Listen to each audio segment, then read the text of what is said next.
Hello friends, welcome back to my YouTube channel Merico Learning.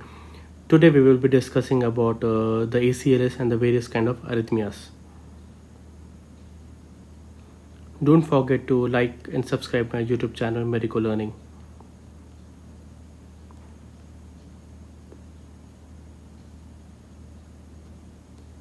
So what is ACLS? In ACLS there are basically A, B, C and D. A means airway, B means breathing, C means circulation and D is the differential diagnosis. So what is A? As I told you, A is airway. Before checking for airway, I should make sure that there is scene safety. I should check for the responsiveness by tapping on the shoulders and I should call for the help.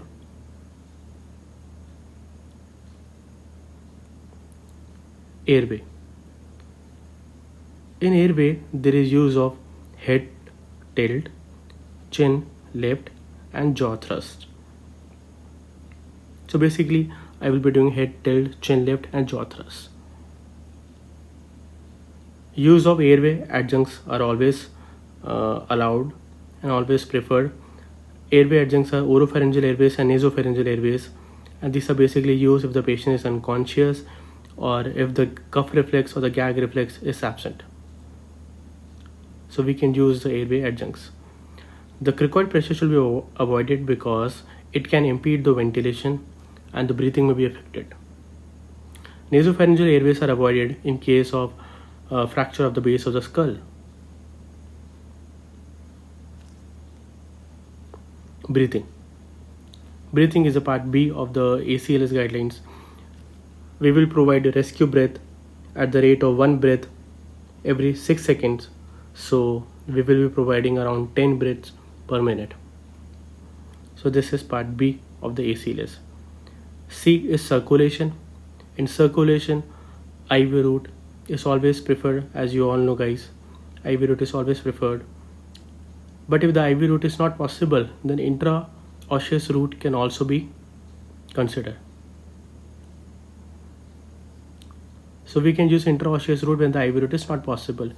Enterotracheal route is a route which is the last Osgood resort route. In this, basically, we can remember by the mnemonics lean, which means lignocaine, epinephrine, atropine, and naloxone. So basically, these 4 drugs are given by the enterotracheal route, and the dosage is 2 to 2.5 times of the IV route. So we can give a lean drug by the endotracheal route. Defibrillation. What is defibrillation? The success of the ACLS depends upon the early use of defibrillators. We are having biphasic defibrillators and monophasic defibrillators. The biphasic defibrillators are preferred because it will deliver pulses of opposite polarity and opposite variety. In the biphasic defibrillators, the patient is exposed to the current of lower amplitude. As the patient is exposed to the current of lower amplitude, so the side effect will be less, the burns will be less, the trauma to the patient will be less. The size of the paddle in the defibrillator will be around 8 cm. Basically, there are 2 strategies which are used in defibrillators. One is a single shock strategy and another is fixed versus escalating strategy. So basically, we are having 2 kind of strategies. What are the differential diagnoses when you will find a patient having a cardiac arrest? Basically, there are 6H and 5Ts. Initially, there were 5H and 5Ts, but now we are having 6H and 5Ts. 5Ts mean tension pneumothorax, cardiac tamponade, thrombosis of the coronary blood vessels, thrombosis of the pulmonary blood vessels, and we can have toxins poisoning also. So basically, we are having 5Ts and 6H. The 6H include hypoxia, hypovolemia, H+ signs, excess, hypo and hyperkalemias, and hypoxias, and hypothermia, and hypoglycemia. Hypoglycemia is a new addition in 2020 ACLS guideline. So this is basically a new addition which has been added this time. So what is the algorithm for ACLS guideline? First of all, I need to make sure that I will provide oxygen to the patient, the monitor is attached to the patient, the rhythm of the cardiac is checked, defibrillator is provided. When the rhythm is checked, I will make sure whether the rhythm is shockable or non-shockable. If the rhythm is non-shockable, then we can't provide any shock. Basically, there are two rhythms which are non-shockable, which are asystole and pulseless electrical activity. In pulseless electrical activity, there is no pulse, but the cardiac activity will be present. Post-cardiac arrest care is also provided after this. If the rhythm is shockable, then we will give shock. VF and VT are the shockable rhythm. In this, the shock is given early as soon as the defibrillator is present there. I will start CPR and I will look for IBSS or intraosseous SS. So basically, the CPR is started as soon as possible after the shock. After 2 minutes of the CPR, I will check for the rhythm again, and if the rhythm is shockable, then I will again deliver a shock. So a shock will be delivered after the rhythm is checked. Then after this, the CPR is resumed. As soon as the shock is delivered for 2 minutes, ADR is given every 3 to 5 minutes, and we have to make sure after giving ADR, advanced airway is considered after giving 2 shocks. Now we will again check whether the rhythm is shockable or not shockable. If the rhythm is shockable again, then we will again give shock. After giving shock, we will resume the CPR for 2 minutes. And after this, it is very important then that amiodarone or lidocaine is given. According to the 2020 ACLS guideline, amiodarone and lidocaine both are equally effective. The dose of amiodarone is 300 mg IV followed by 150 mg IV, and the lidocaine is 1 to 1.5 mg per kg IV. All other reversible causes are treated. So in nutshell, if I can summarize, after 2 shock, ADR is given. After the 3rd shock, amiodarone is given. After the 4th shock, again ADR is given. After the 5th shock, amiodarone is given, and that with 150 mg dose. After the 6th shock, again ADR is given. After the 7th shock, no drug is given. So this is basically the summary of after how many shocks what is given. So I can say ADR is given after every alternate shock. I hope this is clear to everyone. So what do you mean by post-cardiac arrest care? It means the cardiac arrest has already taken place, and how will you manage the patient now? So there will be written on the spontaneous circulation. I will manage first of all the airway. Early placement of the endotracheal tube is the need of an hour. I will manage the respiratory parameter first of all. I will make sure that the breathing rate is at least 10 per minute. Saturation is maintained to 92 to 98%. PaCO2 is maintained around 35 to 45 millimeters of mercury. If the EtCO2 rises by more than 10 millimeters mercury, it means your cardiac compressions are effective. It means your CPR is effective. And if it is less than 10, it means it is not effective. And after this, I will also manage hemodynamic parameters. I will make sure that the systolic blood pressure is more than 90 millimeters mercury. The mean arterial pressure is more than 65 millimeters of mercury. So this is basically post-cardiac arrest care. After checking hemodynamic parameters, I will check for the emergency cardiac intervention, if it is available or not. If there is STMI, if there is unstable cardiogenic shock, so if there is STMI, unstable cardiogenic shock, mechanical circulatory support requirement is there,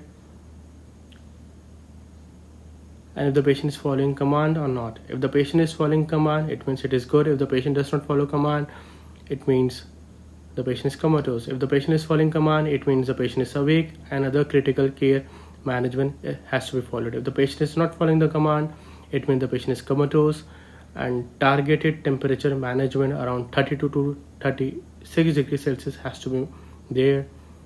I should obtain the brain CT as the patient is comatose. EEG should be done. Other critical care management should be applied, and all other reversible causes should be evaluated, and all other reversible causes should be evaluated and treated.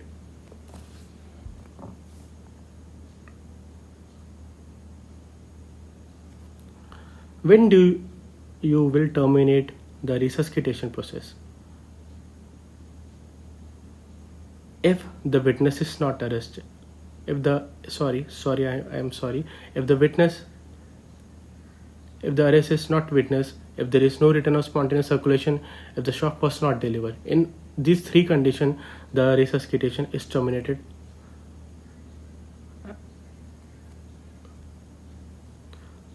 So now the next topic is bradyarrhythmias. So what is bradyarrhythmias? Heart rate of less than 50 beats per minute is bradyarrhythmias, and a heart rate of less than 40 is known as bradycardia. So this is the difference between bradyarrhythmias and bradycardia. First of all, I will identify and treat the reversible cause. I will maintain the patent airway. Oxygen is given if the patient is hypoxemic. Cardiac monitors are attached to identify the rhythm, whether the rhythm is shockable or non-shockable. IV SS 1280 ECG should be there.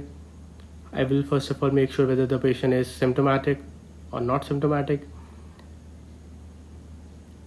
So what do you mean by symptomatic? If the patient is not symptomatic, just monitor and observe. But if the patient is symptomatic, if the bradyarrhythmia is symptomatic, it means there is hypotension. If it means there is a sign of shock.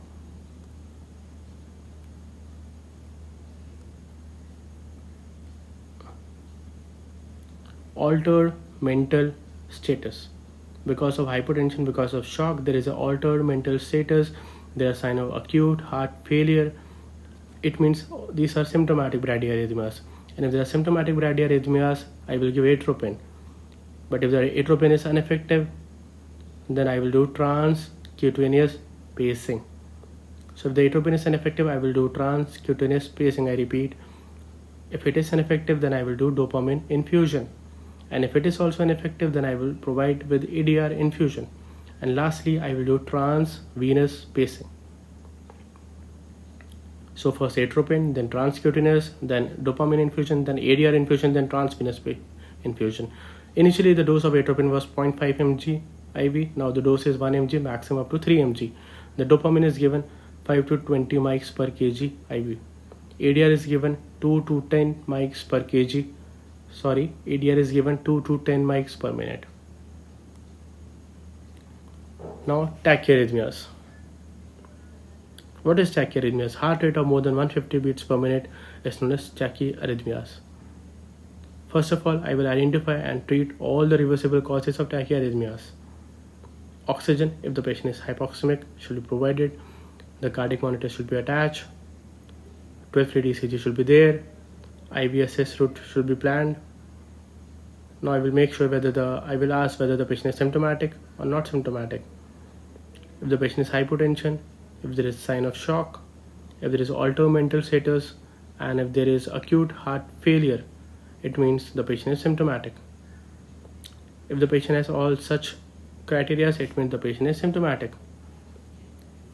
But if the patient is not symptomatic and there is a white QRS complex, white QRS complex means the QRS more than 0.12 second. If it is yes, it means it is a ventricular pathology. But if the rhythm is regular, I can consider adenosine. But if the QRS complex is not wide, it means it is supraventricular tachycardia. So vagal maneuver, adenosine should be there, should be provided. If the rhythm is regular, beta blocker should be provided, or calcium channels blocker should be provided. If the patient is symptomatic, then synchronized cardioversion is a treatment of choice. I should consider for sedation. And if the rhythm is regular and it is narrow complex is there, adenosine should be provided.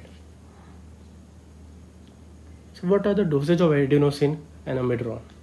Adenosine is 6 mg IV rapid push followed by NS flush.